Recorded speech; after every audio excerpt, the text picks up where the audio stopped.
Do you suffer from perfectionism? Do you always feel like whatever you work on, whatever you create is just never good enough? Do you have a tendency to start things but not finish them and not publish your work because you always feel like you'd rather go back and polish it a little more, or even go back and scrap the whole thing and start all over again because it's just not good enough to publish? And even worse, do you find yourself not even starting? Do you find yourself procrastinating because of your perfectionism? Well, you're not alone with that. And perfectionism like this can truly be a crippling habit. And I know from firsthand experience because I am a perfectionist. But I've also got good news. I'm a recovered perfectionist. I have found ways to deal with this and really eliminate it as a problem from my life. And so have many of the people I've worked with. This conversation here is exactly about that. It is about how to deal with and overcome these destructive perfectionist tendencies. For a bit of context, what you're about to see is a bonus lesson from our Focus and Action class, which is a class in which we teach how to become highly productive and reach any goal you set for yourself. And this is important to know because you might hear us referring to some things that are basically part of the class. So if we refer to some method or something and you're not sure what that is, that's basically we're referring to another lesson in the class. However, don't worry, this is not going to prevent you from getting the benefit out of this. So even without having seen any of the other class, this is a solid discussion about how to deal with perfectionism that stands on its own. So with that said, here's how to deal with your perfectionism. We're doing a quick bonus recording here about one of the questions that came up in the calls and in the forum, which is dealing with perfectionism. So we've already talked about how to deal with perfectionism in some contexts, but I think it's worth, just having a conversation about this to just focus in on that one specific issue. So if you're suffering from perfectionism, what can you do? And I thought we could do this in a conversation format because, hopefully you can kind of keep prodding me with questions so that we really dig into this topic a bit. Cool. The first thing I would say about this is that, as a fellow perfectionist, I think one of the most important things you can do and can change here is to practice shipping. So anyone who spends time with me hears me talk about shipping a lot, which is basically, finishing, publishing, delivering stuff, and really making that the sole focus where you go. And I've said this also before, it only counts when you publish it. So whatever it is that you're a perfectionist about and you want to get better at, making videos, writing, whatever your craft is, right? It only counts when you publish. You only really get better when you publish stuff regularly and not only do dry runs regularly. Right, I'm wondering why this is, because ever since you mentioned this to me, I've thought about this, and I wonder if, so to me, it's like perfectionism, and chime in if you think I'm not on the mark here, but for me, perfectionist tendencies were rooted in a fear of being exposed. Like I would put a piece of content out there, it wouldn't land, I'd either be disappointed, I'd be rejected, I'd be unearthed, I'd be sort of like exposed as a fraud, or basically bad things would happen, right? So yeah. He wrote a bad article. Oh my God, deplatform him. But that would be the illogical fear for me. Now the reason why, the theory I have for this is why shipping seems to make a difference as opposed to just practicing on your own, is that you overcome perfectionism through repeated exposure to the source of your fear. Yeah. So if you publish 30 articles in a month, pretty soon that fear of, oh my God, if I put out a bad article, bad things will happen.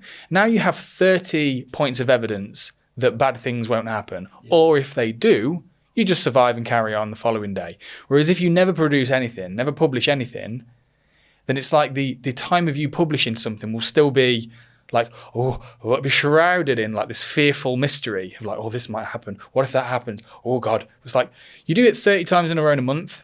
It's like, yeah, you've done this 30 times and bad things didn't happen. Your subconscious is like, your mind has an actual reference experience to draw a conclusion from. And that conclusion is, it's not so bad. And I agree that I think that is part of why this works, is that it is essentially gradual exposure. Because if you're afraid of something, if that's how perfectionism manifests itself, that you're afraid to publish something, you're afraid to ship something, then the more you give in to that fear, the worse it gets. And the only way to reduce that fear is through exposure. And you can do that with gradual exposure, because you can do, like some people have asked about this as well. Of course, if let's say you're working with an established brand of some kind, you already have an audience or something, or you're working with someone, they already have an audience. You're like, well, I don't want to start publishing my crappy videos on this YouTube channel with hundreds of thousands of subscribers or something like that, right? Well, that makes sense, but you don't have to start there. But what you should do is, well, start your own channel and start publishing there, and brush up your skill until you can go to the larger audience, or on a website with a blog or something. Even there, you can basically, instead of just shying away from it, if you're in a situation like that where you're like, oh, we already have an audience, they have expectations and so on, what you can do is you can announce to them, hey, I'm starting this secondary thing where I'm going to be publishing something every day, and it's not going to be on the main site, but come check it out over here if you want. So you can take that pressure off and also take that excuse away, and do it. That would then be gradual exposure. So you do it on a smaller scale until you feel, or until that fear goes away to the point where like, oh, I can actually do this on the main channel, on the main website, whatever. That's an important part of it, I think. But another part of it is also that I think that if you're doing just practice runs, you're much more likely to kind of go around in circles. So, if we take writing as an example, if I say, okay, I'm going to write for an hour a day, and so I sit down, I do a bit of writing, and it's kind of meandering, I'm just writing about some stuff. The next day I look at it, and this is not very good, and I delete most of it, and I write kind of the same thing again. And the next day I go, I haven't finished anything yet, right? But I'm just spending an hour and just adding words and removing words and so on. I'm just kind of meandering. And I'm much more likely to spend days and days and days kind of on one thing. Whereas if it's, no, I have to publish stuff, it only counts when I publish. I write a thing, I publish it. I write the next thing, I publish it. I write the next thing, I publish it. I'm actually making progress there, because it's not the same. So again, like, publishing an article a day in 1 hour a day is a very different kind of practice than sitting down and writing just anything for an hour a day, right? Mm-hmm. So that's also where the publishing thing, it makes a difference to your skill building as well. And this is only tangentially relevant to the perfectionism question. But it's like, one thing is, obviously, you want to get better. Because if you have that impulse where you say, well, my thing isn't good enough, you want to get better and then publish. Well, the problem is if you don't publish, it's not going to get better. Right? That's why I'm making this point, basically. Got you. And the thing is, there's something about perfectionism and for me, as I say, I can speak from pure experience on this topic.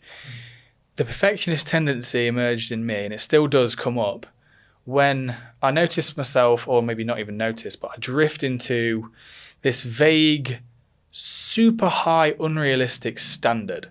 Now, you don't, and this is where I usually want to be careful, because I don't want to remove my standards altogether, and I don't want to sort of remove my guiding star in the sky that's like, this is how I get better kind of thing. I don't want to get rid of that altogether, because that wouldn't give me something to strive for. But there does seem to be a point of diminishing returns where that standard becomes this overbearing presence that just paralyzes you with fear. So I like to think of it as like you've got your sword, you've got your shield, and you've got a little dragon. You're like, oh, this is not a fair fight. This dragon's too small. Can you give me a bigger dragon? And then the dragon keeps getting bigger. But then eventually, if that dragon is just the size of a country, you're like, well, there's no way in hell I'm going to face this dragon. Have you seen the size of that thing? So it's like, I often think about it in my own mind of like, how big is the dragon in my mind? And I think if the dragon's too big, you'll be a perfectionist. But if it's too small, it's like, it's not motivating.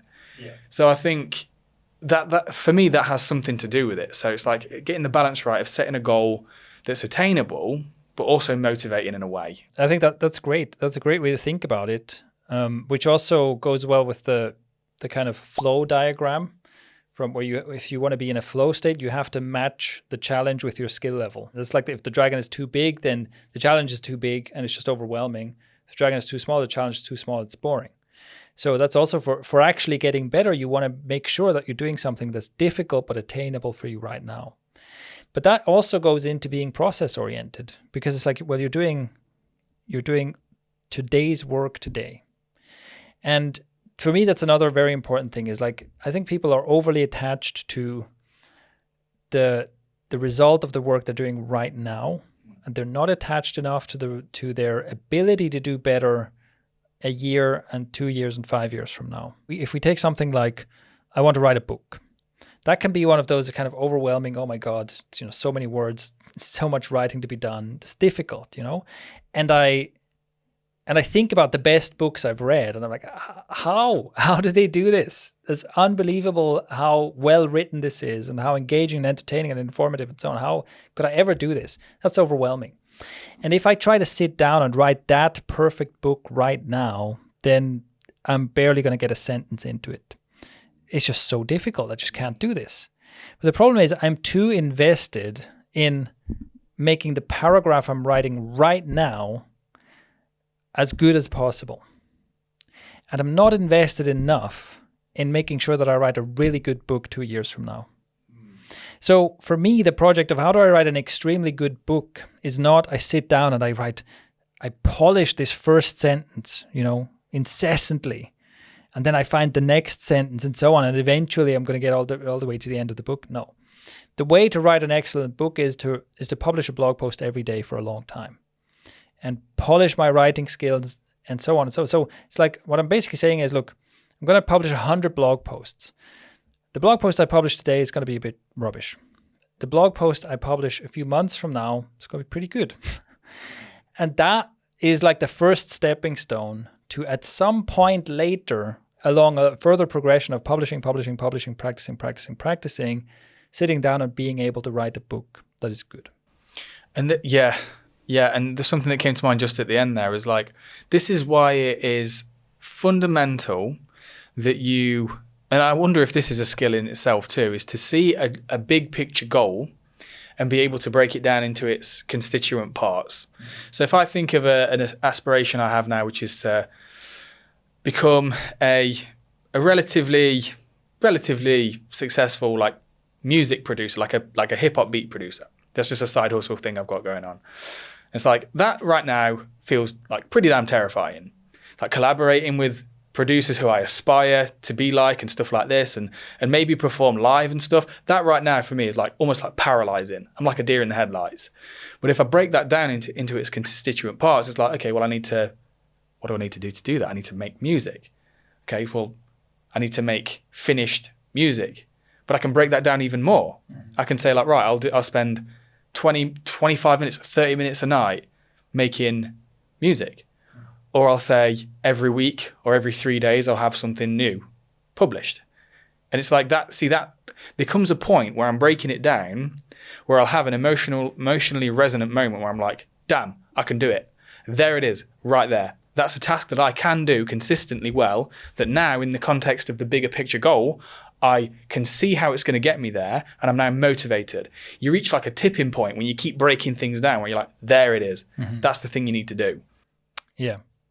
So yeah, totally. That's a massive part of it. Like you have to break it down to the point where you feel capable of doing the thing. And that does mean that you can't only be focused on that far away guiding star kind of thing. And it's also, like, let's be real. This is how excellence happens. If you've ever seen someone be excellent at something, that's the process they went through. And it's sometimes easy to forget because we only see them once they do the extraordinary thing, It's like you see, oh, this is a best-selling book by some author I've never heard of, and you read it and you're like, this is brilliant. This person, this is not the first thing they ever wrote. Guaranteed, this is not the first thing they ever wrote. You just don't see the process behind it. You don't see the years and years they spent honing their craft, right? I think that's an important perspective to have. It's like I'm honing my craft, I'm getting better at this, I'm taking the steps that lead me to the point where I'll be able to do this thing. And on the way, I have to allow myself to make and publish mediocre things. And this is, by the way, this is one of the reasons. You can go to activegrowth.com and you can go to the blog there and you can go back through the history. I have deleted almost nothing on that website. And this is one of the reasons why. Go and have a look at how crap my content was. I produced a lot of bad content and it's all mostly still on the internet for everyone to see, right? And that is one of the reasons why, because I keep seeing that, people, like by the time you became aware of me, I was being interviewed on some podcast as the successful entrepreneur guy or whatever. And so in your world, I just like burst into existence as a successful entrepreneur, right? But it's like, no, you can go and look at, 12 years ago or whenever I started that, the garbage that I published. We right? have. On the team, we've seen a few. We've gone and had a look at a few videos. Like, damn, 10 years ago on YouTube, like dead pixely image. Like, hello, my name's Shane. And it's garbage. There's really a lot of garbage there. And you can also see me like flailing with the website. I was trying to do things that you could totally broken blog posts now. I was trying to do things that weren't going to work and stuff. But that is the result. That's the work that led up to the point where you heard me on a podcast or whatever. Yeah, you can go and have a look at that, and you can also see that in autobiographies of people and so on. That's always part of the story. So, like, be comfortable with, like, acknowledge. In a way, you can think of it as like that. Right? You're currently living your story. Think about the dramatized autobiography of your life. You're living that story right now, and you're in that part of the story. Where it's like, oh, is this scrappy, ambitious, underdog doing all this stuff? You're in that part of the story. Live that part of the story. You're constantly trying to leap to the end of the story is not going to work. Yeah, man. In like superhero movies or any movie where there's like a powerful protagonist, eventually, like at the end of it, there's almost like a training montage. Yeah. Yeah. And the reality is it's a montage, but the training was like many, many years. Yeah. So I think because we're motivated by, at least I am, humans in general, I'm not motivated quite well by stories. It's how we understand things quite easily and simply. I think that's a good thing to think about, is that this is the part of your story where you as the hero of the story are training. It's like you're in training right now. You're in practice. You're doing the difficult thing, right? You're doing the difficult thing and you keep at it, and the payoff is not here yet. And also, there's also an aspect of this is like, okay, well, what about the payoff, right? What about we got to pay the bills in some way? So it's especially for creators and entrepreneurs, you don't want to be practicing forever. It's no use stopping yourself from producing things because you feel they're not good enough. It's like you can start where you are and you can build yourself towards this thing, which it doesn't always have to be super far away.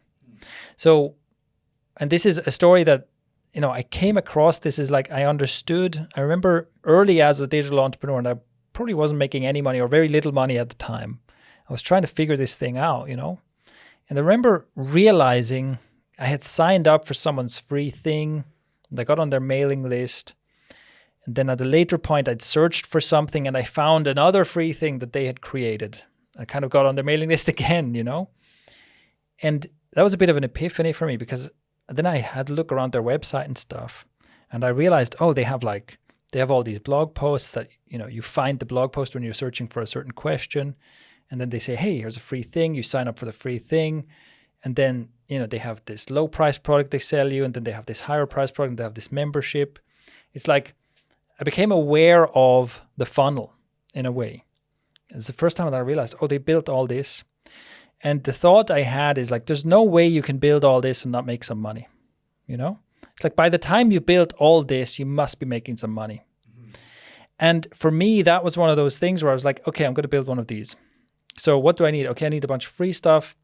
I need a mailing list. I need blog posts. I need these products and so on. And obviously it doesn't happen immediately, but it's one of those things where it's kind of that I can do this moment. Each part of this thing I can create, And I know that a payoff it's not guaranteed, but it's like, if I do all this, I'm moving definitely towards a payoff.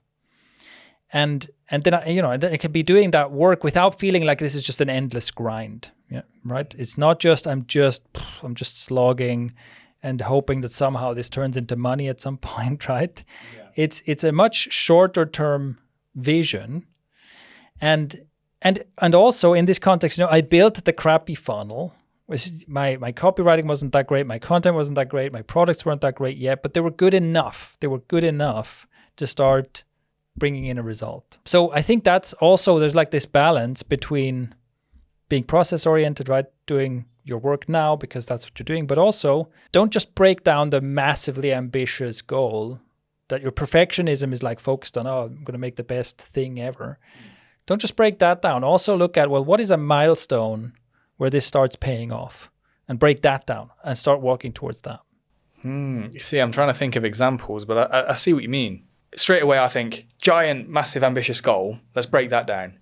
It's like you don't necessarily have to break down just the big, ambitious goals, but you can break down milestones where you start seeing returns and seeing the fruit from your endeavor kind of thing. Yeah, if we take your music producing thing, it's not like it's just an endless slog until finally you were doing a live concert to a stadium full of raving fans, There are lots of milestones before that where you can say, okay, I don't know if I'll ever get there, but I'd really like to collaborate with this producer or something. It's like, okay, what would that take? What would that take? That's not impossible.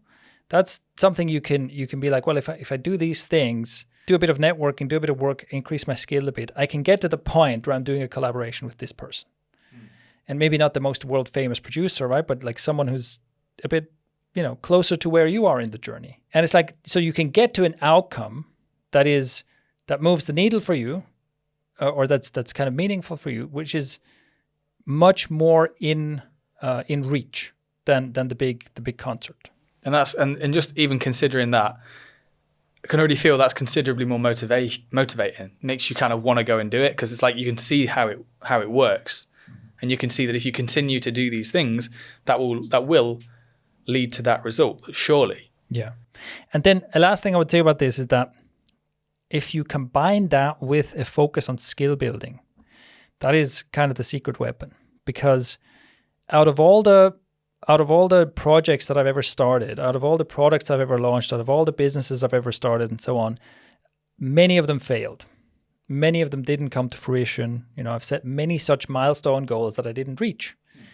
But as long as on the way there, I'm making progress in my skill development, it's all good.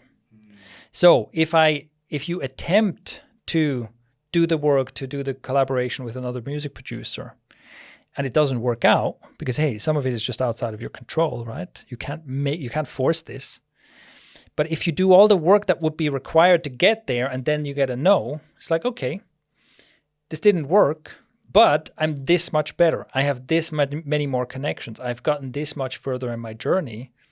So it's almost like the payoff at the end is really just the cherry on top. A metaphor that I've used in the past for this is that, so say you're at you're at base camp, like a mountain. There's a mountain range all around you, and you're at base camp. You can only see a couple of different mountains from base camp. Now, if you just keep circling base camp, you'll only see those two mountains, right? But if you start going up the mountain, and eventually you are awarded the view of a bunch of other mountains, like a bunch of other opportunities, essentially. Yeah.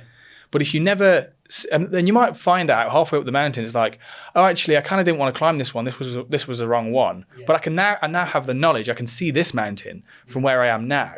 So even though this mountain didn't work out, or I found out that it was too steep or whatever, just from the process of going along this just from the process of going up this mountain halfway, I've been awarded all these opportunities that I would never have seen if I was still at base camp. Exactly. And in this metaphor, the actually climbing up the mountain would be the publishing. Like you're doing the stuff that's actually increasing your skill level, that's moving you in a direction which, like you say, maybe you'll change directions, but it's only because you started moving in that direction that the other opportunities, the other possibilities open up. And through climbing the mountain, you became a better mountaineer. Yeah. Rather than just circling around base camp, dreaming of being a mountaineer one day. It's like, okay, yeah, have you climbed a mountain yet? No, but one day. It's like, no. At least you've climbed up this mountain halfway. You've made some mistakes. You've learned what baggage you don't need and all the rest of it. But you would never have had that skill So now that when you do climb the mountain you want, it's like, damn, well, at least I've climbed half a mountain, which was better than before. Exactly. Yeah. Yeah. And also, again, with my experience as an entrepreneur, I've created products that were a flop. I've created like campaigns that were a flop, but I've always learned something from that. It's not always that neat, but it often is like that the product you create that doesn't work out gives you the information and the insight you need that makes the next product succeed. And it's not always, like I said, it's not always that neat, right? It's not like the karmic justice or anything like that. But again, if you focus on the skill building on the way, that's very often how it works out. All right. So as a perfectionist, is there anything else where you feel like, do you have any other excuse? Do you have what's an excuse that you can come up with that would keep you perfectioning instead of doing?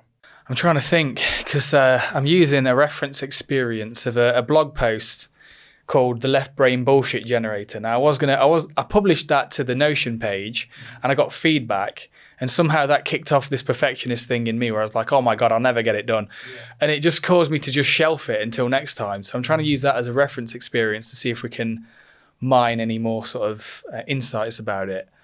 The one thing I did think about was, and I don't know how related to perfectionism this is, but the role of getting feedback from people. Yeah. Because we spoke a little while ago about how an aspect of this publishing thing for overcoming the kind of fear of being exposed or something was a really useful part of this. And I'm wondering whether intentionally getting feedback from people can also help overcome this quicker. So if you publish things and also reach out to people and ask for feedback, I wonder if that could speed up the process of overcoming this too. Yeah, I think if you have that fear, that's how you can escalate the exposure. So you publish something and then nothing happens. And then you get more comfortable with publishing, and then eventually you can publish something and proactively reach out and, hey, give me feedback on this, because that gives you more of that thing that you're afraid of what if people say they don't like something about it, right? Mm-hmm. So in that sense, yes, you can use that to escalate your exposure to quell the fear. But apart from that, like getting good feedback is just a really valuable way to improve your skill. You can do a lot of skill improvement just by yourself, right? Because there's also this, there's always the gap between, like, you can recognize whether, you can recognize a piece of, let's say a movie. You can watch a movie. You can tell whether the movie is crap or whether it's good, even if you're not capable of making a good movie, right? And so there's always this gap between your ability to create things and your ability to, like, as a critic, to see whether something is good or bad. And you can milk that for a lot of skill building, where you just, in my case with videos, you make a video, I watch the video and I'm like, well, this is boring. I can tell that this is boring. And so I can kind of give myself feedback and say, well, here you spent 5 minutes talking about something that led to nowhere. Maybe don't do that, right? So you can keep that going for quite a long time, but getting good feedback just accelerates the process. And it can also be useful. It's also hard to come by good feedback. If you just kind of ask your mom for feedback, she's probably going to be like, yeah, this is great. That's great. Yeah, if you can get good feedback, it can also help you change your attitude to feedback, where you're like, it's actually useful when people tell me something is not good, because it makes me good faster. So it gets me towards that goal of getting really good at the thing, right? So if it's basically like I said, I want to make the 100th blog post good. Well, it gets me to that goal quicker. And yeah, so then you can have a less fearful relationship to feedback from the world. Got you. Well, in that case then, I think as a perfectionist, that's kind of answered all of my questions. And one thing I like is the emphasis on just taking action. Yeah. Repeated exposure. Yeah. I know you're something of a proponent of the taking action thing. I have mentioned it. You've mentioned it in passing a couple of times. Yeah. All right. Well, that's it. So let's see what else we have. So perfectionists, it's your time to tell us about your objections and questions about this in the comments. We'll keep helping you out. Let us know. See if you've actually noticed that I don't know where to put my arms. I hope you found this useful and valuable. And if you have any other questions about perfectionism or any other struggles that we haven't addressed in this conversation, please leave your question below as a comment, and we will reply to all comments that come in. If you know someone who suffers from this problem as well, then send them the link to this. It helps us out and it will help them out too. And also, if you like this kind of stuff, 2 notes. Like I said, this is a bonus lesson in our Focus and Action class. And you can check the link below to see if enrollments are currently open. If you want more of this kind of thing, you can also sign up to a waiting list if enrollments are closed at the moment. So we will let you know when the next class starts. Also, the format, this conversation that you saw here, we are working on a podcast. As I'm recording this, the Icario podcast is coming very soon. And you can also subscribe to our podcast channel, and you can sign up to be notified for when we launch the podcast. So if you want more deep dives into topics like this in a conversational format, like you've just seen, you will love the Icario podcast. So make sure you subscribe, you sign up to make sure that you get notified when we launch. And with that, let's wrap it up here, because now it is time for you to take action and implement what you learned.